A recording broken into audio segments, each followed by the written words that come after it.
Hello everyone, welcome you all in Tirosha Nursing Academy. So today we are going to discuss about one of the most important topic of the fundamentals of nursing, that is the wound, care of the wound healing process, and what are the important question come from the wound healing. ये बहुत ही most important topic है. आप हर कोई student इसको take away ले लेता है, लेकिन इसमें एग्जाम में 3 क्वेश्चन बनते हैं. कितने? हर एग्जाम में 2 से 3 क्वेश्चन पूछे जाते हैं इस टॉपिक से. ये है हमारा किरोशा एकेडमी का लोगो. आप प्ले स्टोर से ऐप डाउनलोड कर सकते हैं और state government exam, AIIMS, ESI, CHO के प्रिपरेशन के लिए सेपरेट कोर्स बने हुए हैं. हमसे रिक्वेस्ट कीजिए, ये सब एजुकेशन फ्री ऑफ कॉस्ट आपको प्रोवाइड कर दिया जा रहा है. चलो let's start the topic. Wound. Wound क्या है? वुंड एक प्रकार से अपन सब थ्रू आउट द अपने कैरियर कहीं ना कहीं अपन को कोई वुंड या इंजरी हुई है, तो यह एक प्रकार का घाव है. और इस वुंड का हीलिंग कैसे होती है, क्या क्या प्रोसेस होता है, उसके बारे में अपन देखेंगे. फर्स्ट अपन डेफिनेशन देख ले. Wound is defined as a separation of the discontinuity of the skin, tissue और ऑर्गन और mucous membrane caused by the physical injury, chemical injury और बायोलॉजिकल इंसल्ट. इसे बोलते हैं wound. Okay. Next, wound classified कितने type का होता है? How many types of the wound classification होता है? तो क्लोज वुंड और ओपन वुंड. अब क्लोज वुंड क्या होता है? जिसमें हेमरेज नहीं हो, ओके, और इजीली आउटसाइड विजिबल हो, दैट इज ओपन वुंड. और क्लोज वुंड क्या होता है? जिसमें हेमरेज नहीं हो और इंजरी आउटसाइड से विजिबल नहीं हो, उसे बोलते हैं क्लोज वुंड.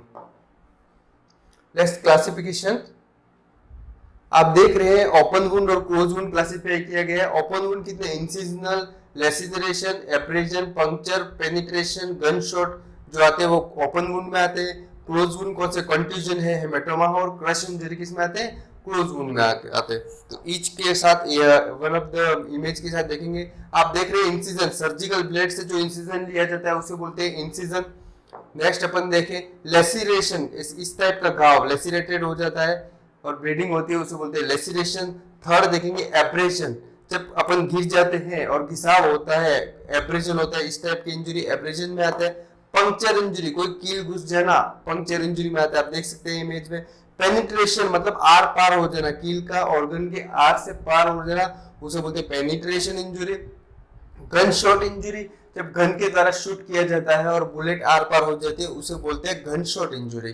कंट्यूजन. अब कंट्यूजन क्या होता है? कोई भार से या प्रेशर से किसी चीज का इंजरी हो जाती है और इसे हेमोटोमा हो जाता है, उसे इस टाइप की ब्लीडिंग हो जाती है, उसे कंट्यूजन कहते हैं. Haematoma, internal bleeding, blood collection हो जाता है बीनेथ द स्किन, उसे बोलते हैं हेमेटोमा. क्रश इंजरी, कोई भारी भरकम चीज से क्रश हो जाता है कोई ऑर्गन. आप देख सकते हैं इमेज में, ये भारी भरकम चीज पड़ गई, इससे क्रश इंजरी हो गई. या फिर किसी मशीन में हाथ आ जाने से जो क्रश इंजरी होती है उसे क्रश इंजरी कहते हैं. अब वुंड हीलिंग की डेफिनेशन क्या है? वुंड हीलिंग यही है, जो इंजरी है उसके जो स्कार टिश्यू के थ्रू जो वुंड हील होता है उसे बोलते हैं वुंड हीलिंग. किसे बोलते हैं wound healing? The process by which body is trying to achieve anatomical integrity of the injured part and to restore it full function. तो प्रीवियसली फुल फंक्शन है, उसको रिस्टोर करने के लिए जो भी कट इंजरी था उसको कैसे ठीक करके पुराने स्ट्रक्चर में आने के लिए जो प्रोसेस किया जाता है उसे बोलते हैं वुंड हीलिंग. अब अपन देखेंगे वुंड हीलिंग प्रोसेस. अब यहाँ से क्वेश्चन बहुत बार एग्जाम में आया है, ठीक है. वुंड हीलिंग की मेनली 3 स्टेजेस हैं. कौन कौन सी? फर्स्ट स्टेज है इंफ्लामेटरी. कौन सी है? Inflammatory phase. कौन सी? Inflammatory phase. अब इंफ्लामेटरी फेज में क्या होता है? इसमें जब भी इंजरी होती है तो सबसे पहले हिमोस्टेसिस हो जाता है. ब्लड जो का बहाव होता है उसको स्टॉप कर दिया जाता है थ्रू हिमोस्टेसिस प्रोसेस और क्लॉट जम जाता है. फिर फर्स्ट अर्ली इन्फ्लामेशन होता है, फिर लेट इन्फ्लामेशन होता है जिसमें इंजर्ड पार्ट से हिस्टामिन रिलीज होता है. वो क्या करता है? वेसोडाइलेट कर देता है और ब्लीडिंग को स्टॉप कर देता है. अब इसमें इंफ्लामेटरी फेज में अपन को मेन क्या देखना है, इसके बारे में बताऊं मैं आपको. तो मेनली इंफ्लामेटरी फेज में क्या होगा? हिमोस्टेसिस. अगर क्वेश्चन पूछा जाए हिमोस्टेसिस कौन सी फेज में होता है, तो आएगा आंसर आपका इंफ्लामेटरी. ऑप्शन तीनों आएंगे तो आंसर करेक्ट कौन सा आएगा? इंफ्लामेटरी फेज में. किस में होता है? इंफ्लामेटरी फेज में. ओके. और इसमें क्या वुंड क्या होता है? कॉन्ट्रैक्ट होता है. जो लेयर जो रहती है वो एक दूसरे जुड़ने के लिए वुंड को कॉन्ट्रैक्ट करती है and begin to close, wound close होने की कोशिश करता है किसमें, इन्फ्लामेटरी फेज में। नेक्स्ट अपन देखिए प्रोलिफरेटरी फेज से जो क्वेश्चन आता है इसको डिटेल में नहीं जाते हुए अपन क्रैश कोर्स की तरह सॉल्व कर रहे हैं। प्रोलिफरेटरी फेज में क्या होता है, ग्रेनुलेशन ऑफ द टिश्यू। अब क्वेश्चन ये आएगा, granulation of the tissue occur in which phase of the wound healing, proliferative phase, inflammatory phase, maturation phase और डिस्ट्रक्टिव फेज। तो आपको आंसर करना है प्रोलिफरेटिव फेज। इसे ही कंफ्यूज करने के लिए क्वेश्चन पूछे जाएंगे एग्जाम में। करेक्ट आंसर कौन सा है, granulation of the tissue presents in the proliferative phase. Which phase? Proliferative phase. Third is the maturation phase. अब maturation phase में क्या होता है, collagen deposition. Collagen deposition start in which phase? Your answer should be maturational phase. Which one? Maturational phase. कोई doubt है? ये बहुत ही मोस्ट इंपॉर्टेंट स्लाइड है, इसमें से हर एग्जाम में क्वेश्चन कहीं ना कहीं पूछा गया है। ओके अब देखिए अपन factor affecting the wound healing. जो वुंड हीलिंग होते हैं उनको कौन से फैक्टर अफेक्ट करते हैं, जिसकी वजह से कौन कौन से फैक्टर से वुंड हीलिंग फास्ट होता है और कौन से फैक्टर वुंड हीलिंग को डिले करते हैं। तो which all are the factor, first local factor, next is the systemic factor. अब लोकल फैक्टर देखें तो वुंड सेप्सिस, अगर वुंड में इंफेक्शन है तो क्या वुंड हीलिंग प्रॉपर होगा, नहीं होगा। ओके तो वुंड सेप्सिस में वुंड हीलिंग क्या होगी, डिले होगी। नेक्स्ट अपन देखें blood supply, area of the good blood supply has the better healing power. जहां पे ब्लड सप्लाई ज्यादा है उसकी हीलिंग पावर क्या होगी, बेटर होगी और वो जल्दी से वुंड हील हो जाएगा। थर्ड नेक्स्ट देखें अपन फोरेजन बॉडी, कोई भी बाहर का कोई फोरेजन पार्टिकल, कोई बैक्टीरिया वायरस अपने इंजर्ड पार्ट में है तो वुंड हीलिंग डिले होगा। ठीक है नेक्स्ट है न्यूट्रिशनल, सिस्टमेटिक में क्या है, न्यूट्रिशनल डेफिशिएंसी। अगर विटामिन ए विटामिन सी की कमी होगी तो फिर वुंड हीलिंग ज्यादा नहीं होगा। मिनरल्स में जिंक बहुत इंपॉर्टेंट है और प्रोटीन जो कि क्या है वुंड हीलिंग में जल्दी हील करने में हेल्पफुल रहता है। नेक्स्ट अपन देखें कोई सिस्टमेटिक डिसीज हो, if several disease are known as impair wound healing by like किसी को डायबिटीज मेलाइटिस है उसमें क्या होगा वुंड हीलिंग डिले होती, तो एक सिस्टमेटिक डिसीज है तो उसमें भी वुंड हीलिंग डिले होगी। नेक्स्ट है एज, जो भी प्रायर द प्यूबर्टी कोई इंजरी होती है तो वुंड हीलिंग क्या होती है, जल्दी हो गई। क्यों अपन बोलते हैं इसमें तो गर्म खून है तो वुंड हीलिंग जल्दी होता है। तो एडल्ट और जो भी जीरियाट्रिक होते हैं उसमें वुंड हीलिंग डिले होती है क्योंकि कोई ना कोई डिसीज सिस्टमेटिक होती है और यंग एज में ब्लड सप्लाई ज्यादा होती है और इसकी वजह से क्या होगा, वुंड हीलिंग जल्दी होगी। नेक्स्ट अपन देखें healing process take place in the three way में हीलिंग प्रोसेस होता है, healing by the first intention, healing by the second intention and healing by the third intention. अब फर्स्ट इंटेंशन में क्या होता है, healing by the first intention, first intention में क्या होगा, वुंड हील रैपिडली। क्या होगा, वुंड हीलिंग कैसे होगा, रैपिडली होगा। कैसे रैपिडली होगा, क्यों रैपिडली होगा, क्यों, इसमें क्या होगा, स्कार टिश्यू मिनिमल फॉर्मेशन होगा, फॉर्मेशन मिनिमम होगा। कैसा होगा, मिनिमम, कम होगा, इन्फेक्शन फ्री होगा,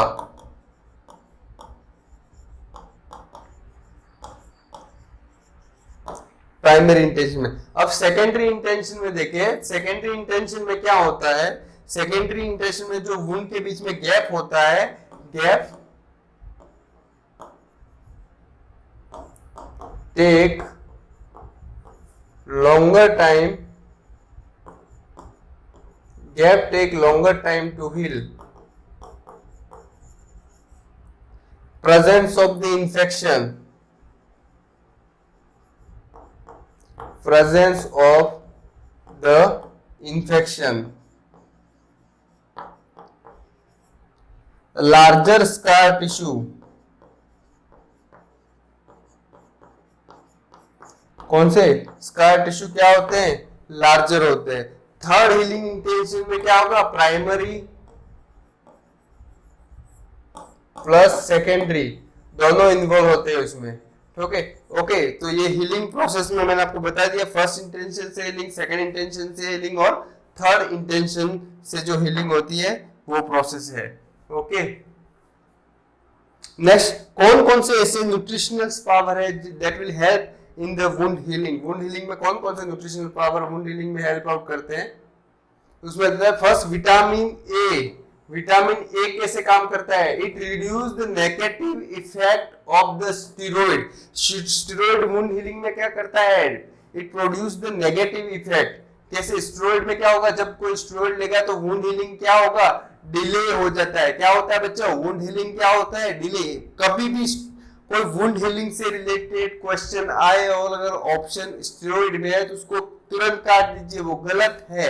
स्टेरॉइड क्या होता है, स्टेरॉइड वुंड हीलिंग को क्या करता है, डिले करता है।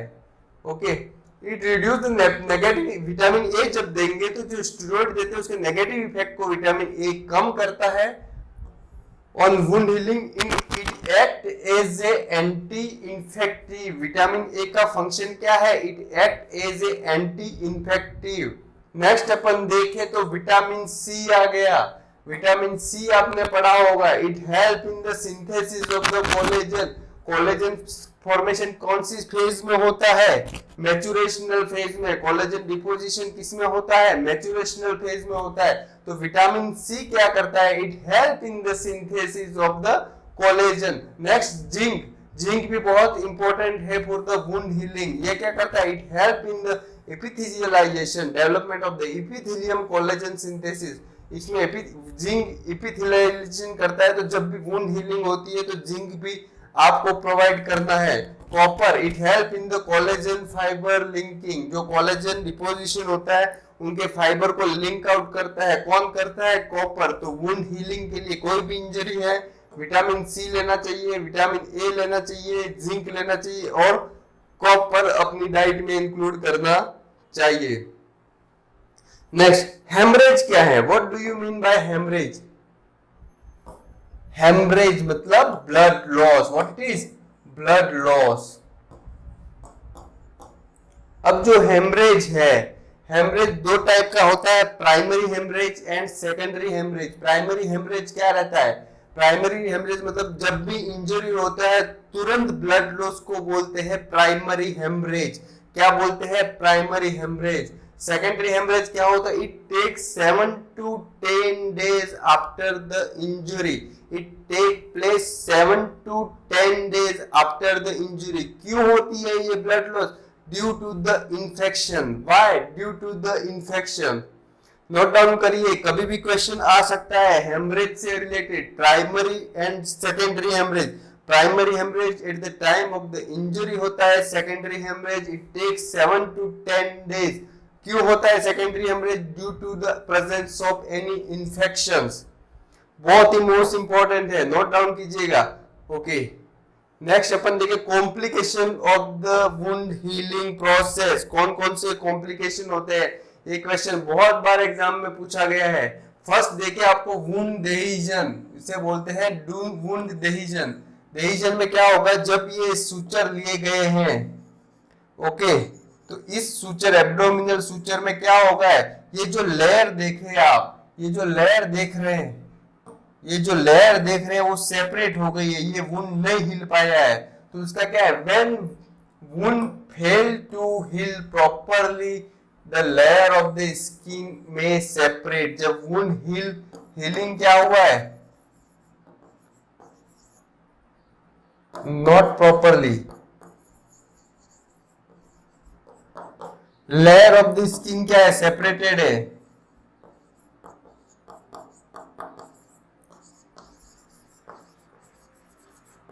तो इस टाइप के जब वुंड हील हो रहा है, लेयर सेपरेट रह जाते हैं, उसे बोलते हैं वुंड डेहिजन। क्या बोलते हैं, डेहिजन। दो कॉम्प्लिकेशन में हमेशा क्वेश्चन आता है, वुंड डेहिजन और वुंड एवर्जन। तो डेहिजन में क्या होगा, खाली separation of the skin layer होगा। नेक्स्ट अपन मैं बताऊंगा वुंड एवर्जन। वुंड एवर्जन क्या कहलाता है, तो वुंड एवर्जन में ये है एविसिरेशन, वुंड एविसिरेशन में क्या है, it is the protrusion of the abdominal organ through the gap formed by the separation of the wound layer. पहले में क्या होता था, वुंड लेयर में जब सेपरेशन होता था तो इसे क्या बोलते हैं, वुंड डेहिसेशन। और एविसिरेशन में क्या होता है, जब ये सेपरेट हो जाता है, यहाँ पे जब लेयर हील नहीं होता है तो ऑर्गन उससे बाहर हो जाता है, ऑर्गन आउट हो जाता है, तो इसे बोलते हैं वुंड एविसिरेशन, वुंड एविसिरेशन। कोई डाउट है बच्चों? बहुत ही मोस्ट इंपोर्टेंट क्वेश्चन है, नोट डाउन कर लीजिएगा, इससे बहुत बार क्वेश्चन पूछा गया है। नेक्स्ट अपन देखें तो फिस्टुला। फिस्टुला मतलब क्या, abnormal passage between the two organ को क्या बोलते हैं, फिस्टुला। इसे बोलते हैं anal fistula. Abnormal passage between the two organ को क्या बोलते हैं, फिस्टुला। जब जहां पे दोनों में कनेक्शन नहीं है और वहां पे बिटवीन कनेक्शन मिल जाता है उसे बोलते हैं फिस्टुला। नेक्स्ट अपन देखें एब्सेस फॉर्मेशन। एब्सेस फॉर्मेशन का मतलब है कलेक्शन ऑफ द पस। कलेक्शन ऑफ द पस को क्या बोलते हैं, एब्सेस फॉर्मेशन बोलते हैं। सेलुलाइटिस। अब यहाँ पे क्वेश्चन ये बनता है सेलुलाइटिस का कॉज क्या है, what is cause of the cellulitis, streptococcal infection.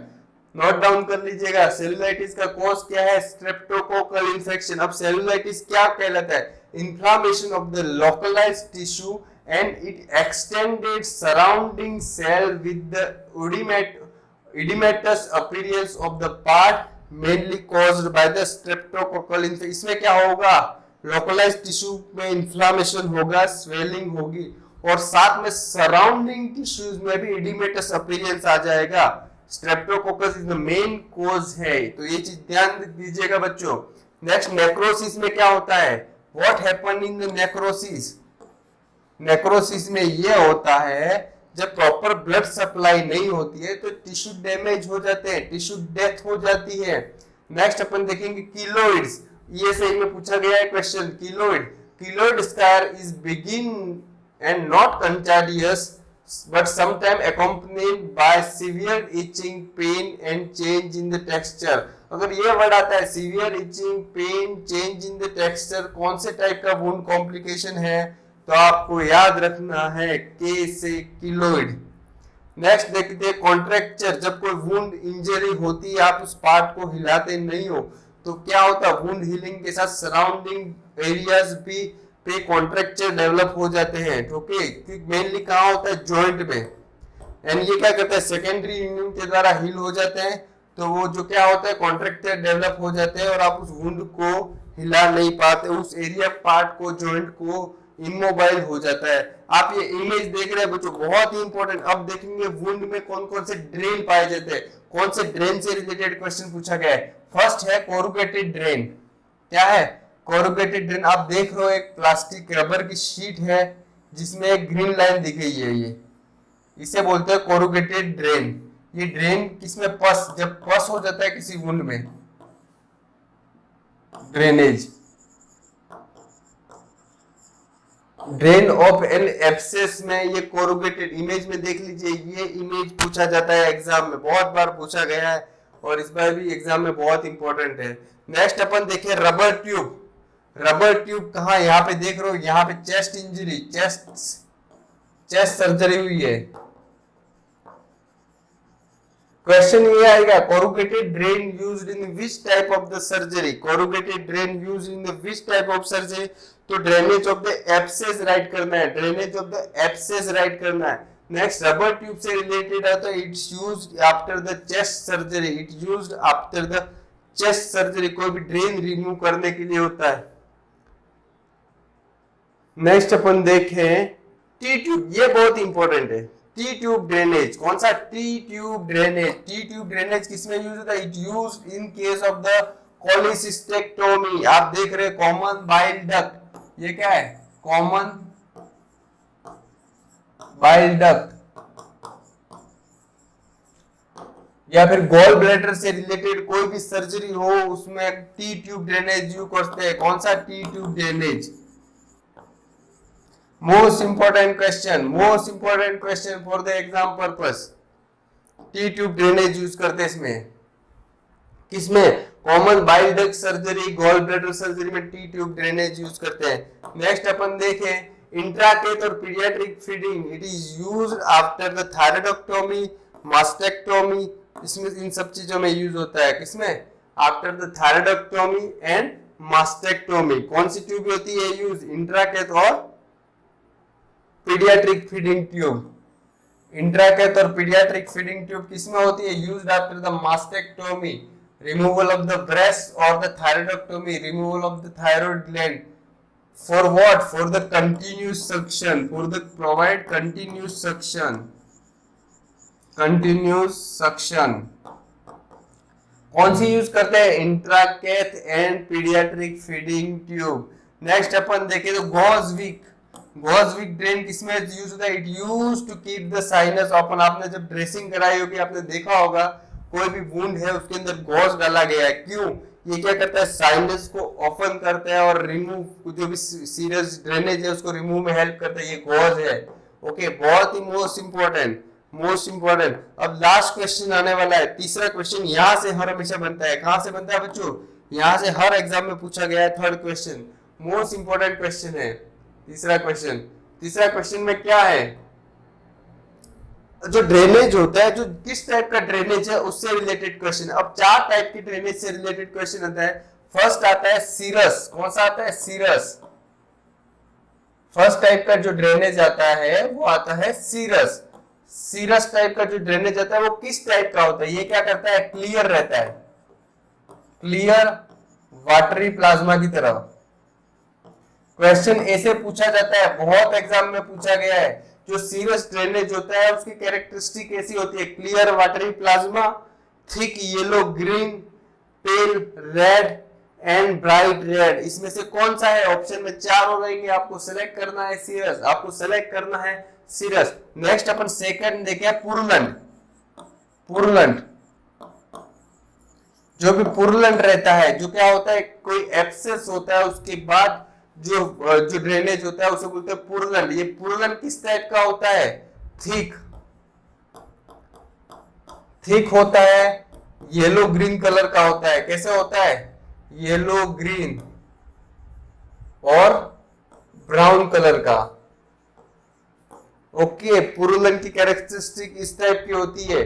Third देखे कौन सा? सीरोसेंजीनियस। कौन सा है?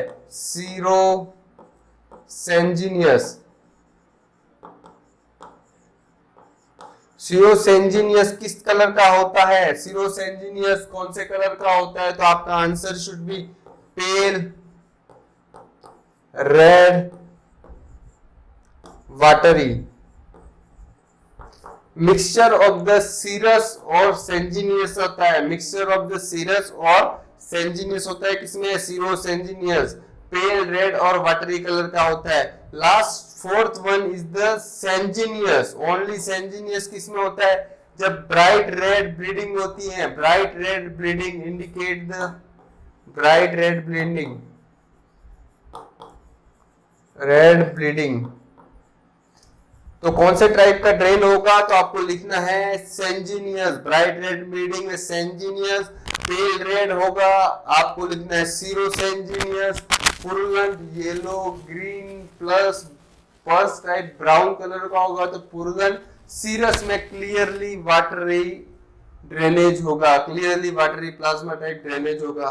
सो थैंक यू ऑल। अपन नेक्स्ट वीडियो में डिस्कस करेंगे प्रीवियस एग्जाम में जो भी क्वेश्चन पूछे गए हैं, wound healing, wound stage, wound से रिलेटेड जो भी, उसके बारे में डिस्कस करेंगे। Thank you all.